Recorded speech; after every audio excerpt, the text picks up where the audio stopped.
Саламатсыздарбы урматтуу көрөрмандар, биз Ош шаарындабыз. Бүгүнкү чыгарылышыбыз бир аз мындай жакшы маанайда спортко багытталган берүү болмокчу. Урматтуу көрөрмандар, бүгүн өзүңүздөр билгендей 7 майда Ош шаарында жакшы ушул жарым марафон уюштурулган. Мына ушул иш-чара Ош шаарынын тарыхында биринчи жолу болуп атат. Бүгүн биз дагы ошол марафондун катышуучу болуп 21 километрди тандап келдик. Акыбалыбызга карайбыз, чама-чаркыбызга карайбыз.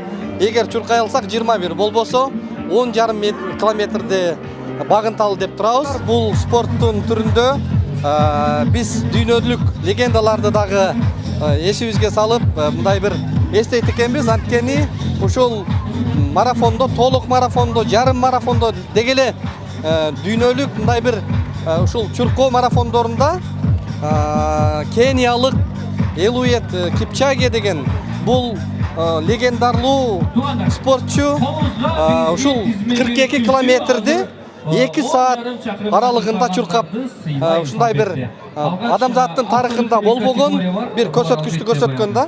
Мына ушундай спортчулар ар дайым ушундай шык берип, жаштарга ушул спорттун ушул түрүнө мындай дем берип турат да. Азыр буйруса иш-чара жүрүп атат. Биз кандай болуп атат, эмне болуп атат, анын баарын сиздерге алдыда буйруса чагылдырып беребиз.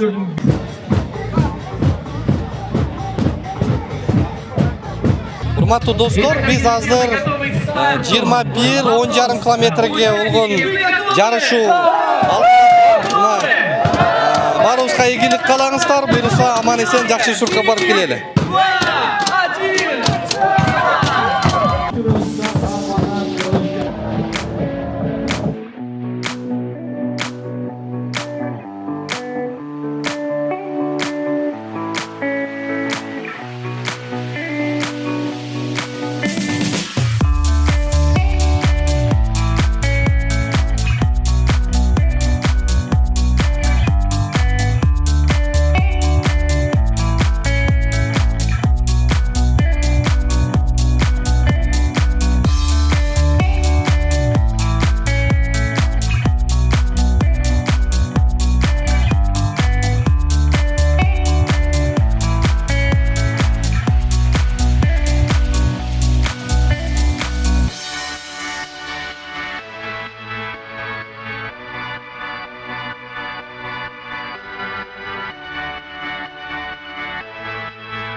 Москвадагы журтташтарга жарыя, алыстагы мекендештер, сиздер үчүн Айдын клиникасы каалгасын ачты. Дареги текстильщик метросу, Люблинская көчөсү 17, 3 корпус. Медициналык борбордо стоматология күнү-түнү иштейт. Ал эми терапия, гинекология, урология бөлүмдөрү, балдарды сүннөткө отургузуу, анализ тапшыруу, УЗИ. Саат 9-дан 21:00-гө чейин жума бою дем алышсыз кызмат көрсөтөт. Айдын заманбап жабдууларды орнотуп, тажрыйбалуу такшалган дарыгерлерди гана ишке алган. Улукбектин катталуучуларына атайын акция. Клиниканын стоматологиясында рентген жана консультация акысыз. Ишемби жана жекшемби күндөрү тиш жолуу бекер. Ишемби күнү гинекологтун, жекшемби күнү терапевттин кабыл алуулары акысыз. Айдент. Ооруга асыл мекендеш. Урматтуу мекендештер, Москвадан Кыргызстанга жүк ташыган ишенимдүү ишкерди сунуштайбыз. Ишкердин аты жөнү Зайырбек Маматкаримов. 12 жылдан бери профессионал иш алып барган командасы аманатка кыянаттык кылышпайт. Жүктү Москванын бардык жеринен алып кете алат. Алган жүктү Кыргызстандын бардык облустарына аман-эсен жеткирүүгө кепилдик берет. Кыргызстанга жумасына 2 машина жиберилет. Жүк баасы көлөмүнө жараша ыңгайлуу баада 500 рубльдан өйдө бааланат. Дареги Нижегородское метросу, Перовское шоссе 9, строение 7. Байланыш телефондор +7 926 788 70 70 0704 70 70 21. Урматтуу көрөрмандар, мына Ош шаарында бүгүн жакшы салмалык болуп атат. 10,5 километрге чуркап келдик. Абдан сонун. Негизи эле бул чуркоо адамдардын ден соолугуна өтө чоң таасир этет. Ден соолуктун булагы десек болот. Анткени чуркаганда организмдин бардык тарабында кан айлануу жакшы жүрүшөт. Ошондой эле эс тутумга, ой жүгүртүүгө, ошондуктан бул чуркоого катышуучулар көпчүлүгү жаштар. Ошол эле учурда жаш улгайгандар да катышты. Мына бул жакта ошол уюштуруучулар тарабынан катышуучуларга сууларды даярдап койгон.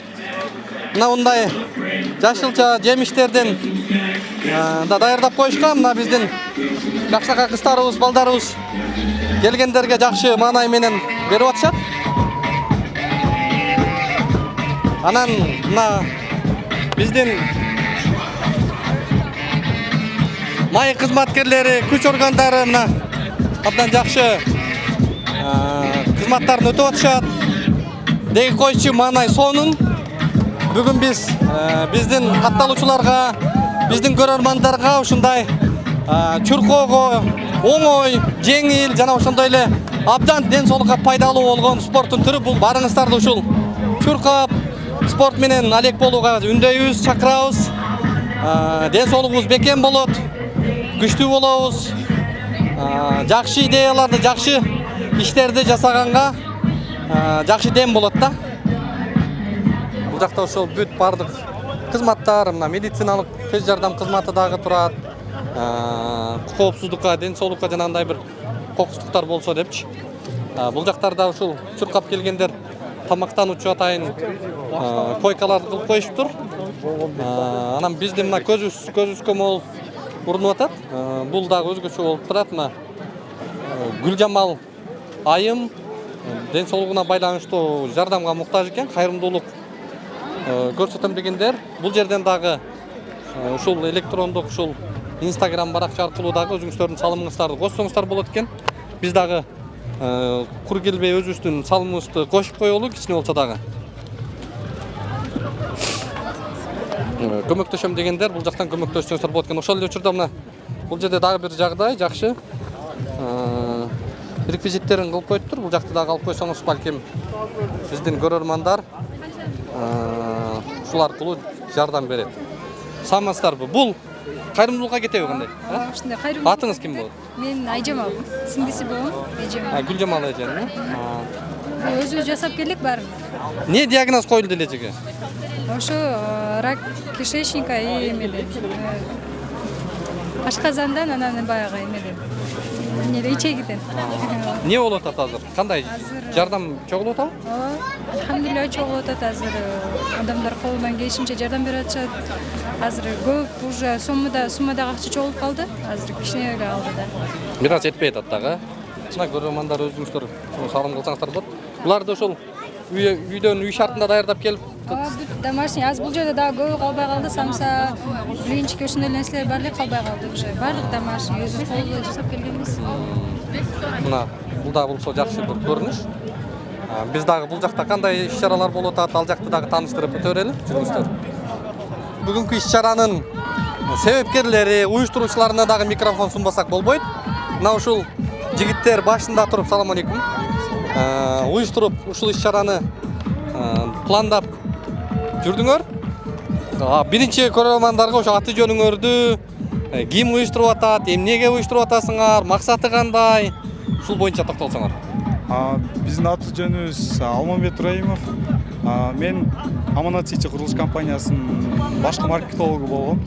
Бул идеяны биз Ош шаарыбызга дени сак жашоону алып келиш үчүн, анан кийин көп чоң шаарларда өзүнүн визиткасы катары туристтик потенциалын өстүрүү үчүн ушундай марафондор өткөрүлөт. Биздин шаарыбызда карап көрсөк өткөрүлгөн эмес экен официалдуу жарым марафон. Ошого бул идеяны 2021 жылдан баштап өткөрсөк деп ойлонуп келгенбиз. Мына 2 жыл өтүп, өзүңүздөр көрүп тургандай сонун деңгээлде өткөргөнгө мүмкүнчүлүк түзүп турат. Албетте бул үчүн биздин Аманат Сити компаниясы дагы чоң колдоо көрсөттү. Жана шаардын башкармалыгы. Канча киши катышты жалпы? Жалпы 1,5 миң киши катышты. 1,5 миңге чукул киши катышты. Анын ичинен 250дөн ашуусу жаш балдар. Биз жаш балдарга дагы атайын үлгү болсун деп ушул детский жаш балдар үчүн чуркоону да коштук. Андан кийин бул жарыштын өзгөчөлүгү ошол 21-100 километр бул толук кандуу дүйнөлүк стандартка жараша да жарым марафон болуп эсептелет. Андан сырткары дагы система майлапс деп коет. Убакытты так көрсөтө турган. Мындай деңгээлде Ошто биринчи жолу өтүп жатат да, ошон үчүн биздин башында турган сөзүбүз дагы биринчи эл аралык жарым марафон болду.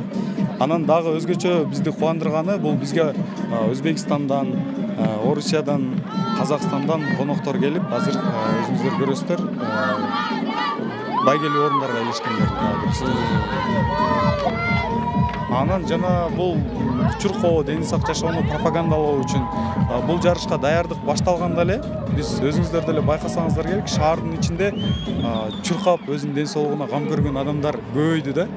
Бишкекте да бул тенденция байкалган. Бишкекте өзүңүздөр билесиздер 5-6 жол өтөт жылына. Ошто бир жол дагы өтпөйт экен да. Ошон үчүн биз өзүбүздүн шаарыбызда демилген колго алдыңыздар. Демилген колго алдык. Чоң рахмат. Абдан жакшы иш-чара болуп атат. Абдан сонун мындай жаштардын маанайы, шаардыктардын маанайы бир өзгөчө башкача көрүнүп атат да. Марафон, мен атым Жомарт Орамбекул. Марафон негизги максаты бул баягы адамдарды сергек жашоого чакыруу да. Эң башкы максаты. Себеп дегенде сергек жашоо менен мына бизге Бишкектен, Өзбекстандан адам келип атат. Алар эмне максатта келип атат? Май айы болуп, бир майрамдарга уже майрамда эмне кылабыз биз? Сөзсүз майрамдашыбыз керек. Бул чоң бир майрам катары өтүп атат, өзүңүздөр көргөндөй. Буюрса бунун улантысы жакшы болот. Чоң ийгиликтер менен келсин. Анан мен бул нерседе бир нерсени баса келгем келип атат да. Мисалга ар бир чуркаган адам медаль алып атат да. Медаль алганда бул өзү үчүн бир чоң жетишкендик, жеңиш. Мисалы үчүн сиз деле азыр медаль алганда мойнуңузга салганда кандай сүйүнүч болду негизи, кандай кубандыңыздар? Ошол эмоция да эң башкысы. Жаштар анан эң эле кызыгы бул жаңы өсүп келаткан балдар үчүн чоң мотивация. Мисалы үчүн атасы чуркаса, медаль алып келген болсо, баласы кандай сүйүнөт, атам утуп келиптир деген чоң сүйүнүч да. Бул марафон катышкандын баардыгы жеңүүчү. Ошондуктан жеңишиңиздер кут болсун демекчи мынашат. Чоң рахмат. Мына анан азыр шарттары кандай болду? Мына мисалы биз чуркап атканда чиптерди уюштурулуптур, мындай технологиясы жөнүндө айтып берсеңер. Ким канчада келгени аныкталат азыр, Технологиясы Майлап сайтынан азыр биз бөлүшөбүз. Бардык катышуучулар өзүнүн жеке чуркаган убактысын тактап алса болот. Анын ичинде дагы бунун өзгөчө белгилеп кетчү нерсеси жаш категорияларына дагы бөлгөнбүз. Мисалы 18 жаштан 25 жашка чейин бизде эң улуу катышуучуларыбыз 65 жаштан улуулар дагы бар да. Ошолор дагы өздөрүнүн теңтуштары менен чуркап, өздөрүнүн теңтуштарынын арасында орунга ээ боло турган болсо, алар дагы 1-2, 3 орун болуп, байгелүү орундарга ээ болушат. Бул деген бардыгына теңтайлуу бөлүштүргөнгө аракет кылдык да. 18 жаштан 30 жашка чейин өзүнчө результат коюлган. Бул эми профилер бар, профессионалдыктар бар. Азыр көрдүңүздөр 21де Өзбекстандан келген конокторубуз 1-2, 3 орунду алып кетиштир. Чоң сүйүнүч. Апа, сиз да чуркадыңызбы? ооба. Аты жөнүңүз ким?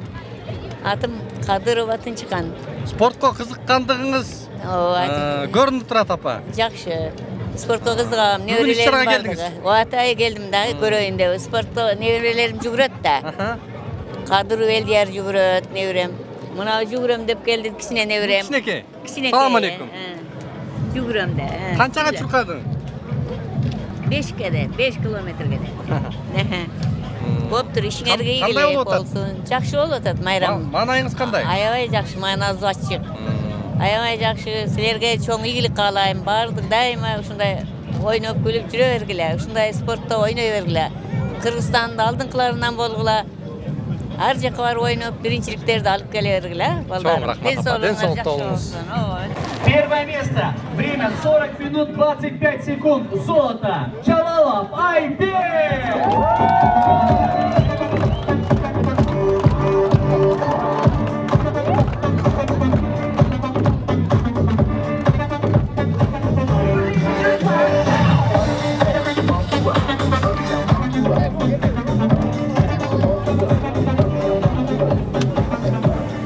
Чоголчавалы, 44 минута 23 секунда. Комилова Сабрина Бонудин. Вау!